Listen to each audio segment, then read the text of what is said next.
So yeah, you're getting a portrait mode video.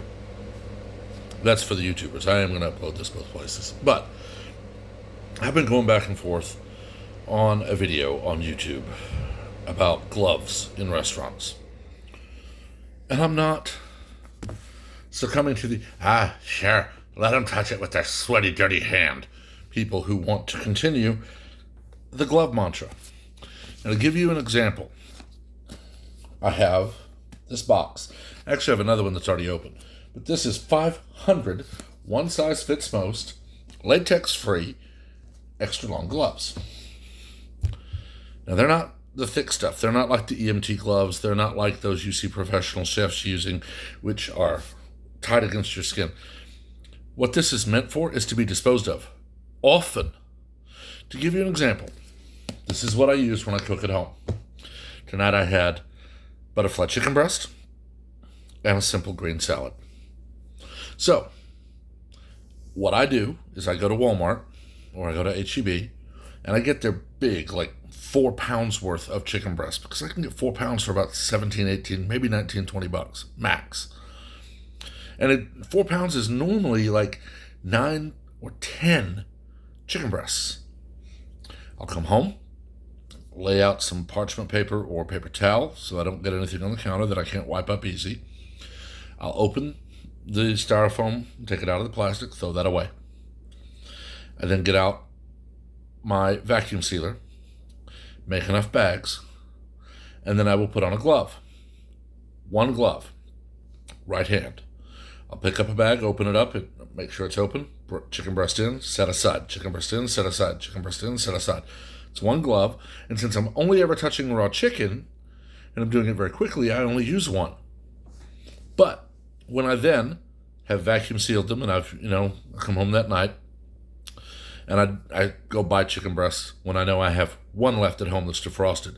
So I keep one in the fridge, put the rest in the freezer. The next day, when I get home and I go to cook, I'll take one out, leave it out for a little, hour and a half. Nowhere near defrosted, put it in the fridge. By the time I come home the next night, it's defrosted. But here's the secret. I will lay out parchment paper or greaseproof paper or paper towel. I will cut open the bag over it, throw the little bit away, lean it up, set it up against something so it doesn't fall over because it does have chicken juice. Put on a glove, take the chicken breast out, put it on the parchment paper. I then pour the chicken juices down the drain, throw away that bag, take off the glove. Why do I take off the glove? Well, I need to move some things around. I need to get my knife out, all that. Plus, I used my right hand to do that. I'll then have my cutting board, which has greaseproof paper. I will put on left-hand glove, move the chicken over to the cutting board, and I'll butterfly it. Lay the knife on the cutting board, take the glove off, throw it away, wash the knife, and throw away the other parchment paper. Now, at that point, the chicken's butterflied, and I've got it laid out. Season with salt, season with pepper, glove on, flip, glove off. Season with salt, season with pepper, glove on, onto the grill. From that moment on, I don't need a glove. But I used one to portion them out, one to get it out of the plastic, one to butterfly, which after that I laid it open, one to flip after seasoning, one to put it on the grill or the griddle top. It's 5 gloves. 5 gloves. And these are really flimsy. 5 gloves for a chicken breast. That's what they're designed for. And quite honestly, at home, I'll use them. If I worked in a restaurant, no. I'd go wash my hands, get all of my chicken prepped, butterflied, diced, whatever. Then go wash my hands. Come back, put all the seasoning over it, flip it to the other side, go wash my hands.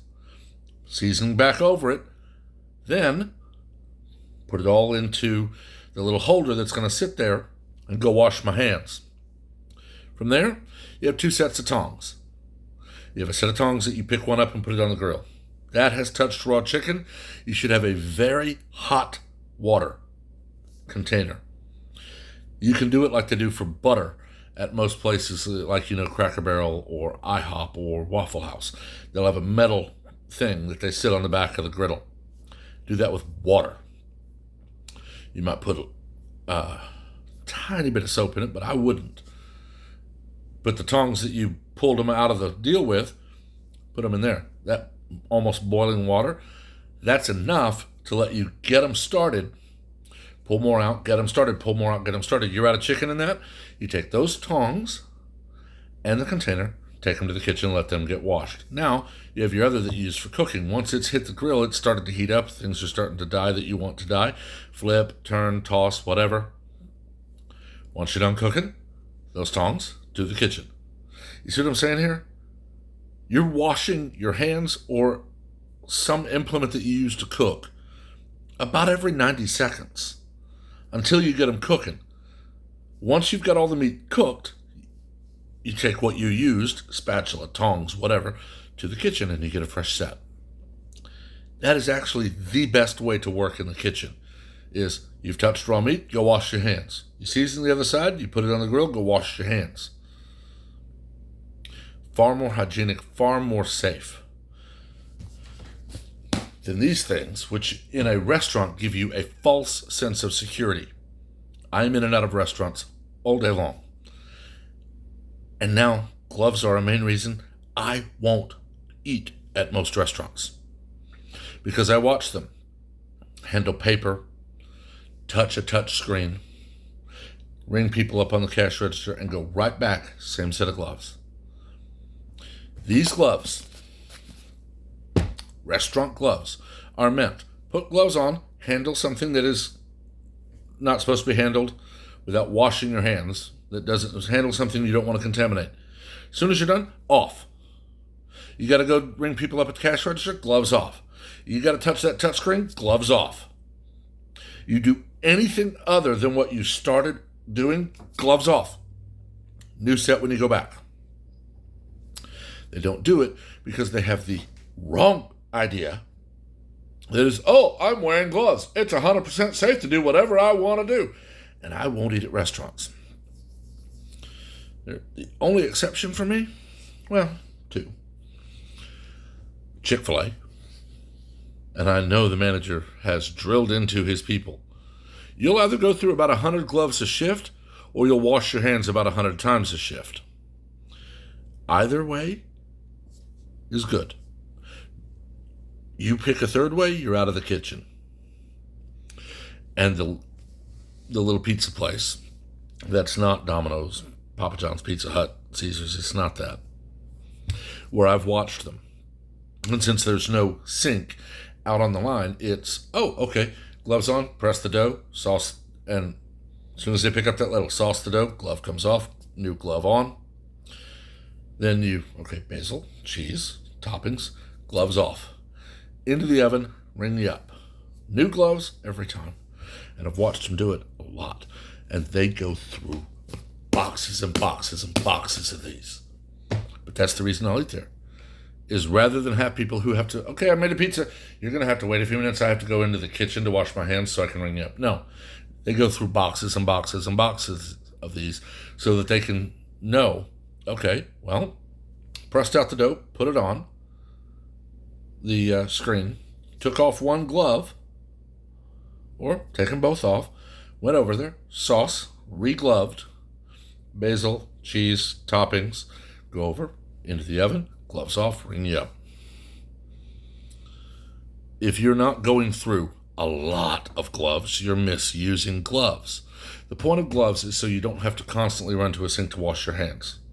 Now, I worked at Cracker Barrel, I worked at a Tex-Mex restaurant. They both had a sink right there at the line. Our guys didn't wear gloves. They washed their hands about 100 times a shift. If you're not doing one of those two, you're going to make somebody sick with cross-contamination, and I won't eat at your house or your restaurant. Here endeth the lesson.